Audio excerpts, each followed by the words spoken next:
Inihanda na rin ang Quirino Grandstand kung saan isasagawa ang pahalik sa Poong Jesus Nazareno at simula bukas. Live mula sa Maynila, may unang balita si Bam Alegre. Bam!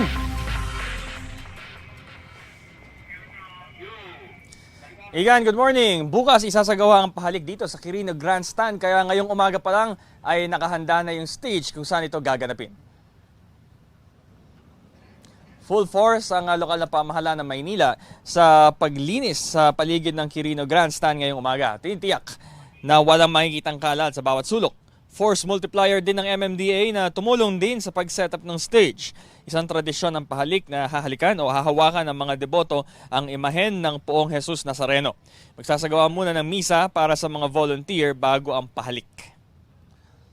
Igan, nakabantay rin ang PNP sa seguridad ng isasagawang religious gathering at nauna nang sinabi ng NCRPO na magtatalaga sila ng mahigit 14,000 uniformed personnel sa pista ng Nazareno. Ito ang unang balita mula rito sa Quirino Grandstand. Bam Alegre para sa GMA Integrated News.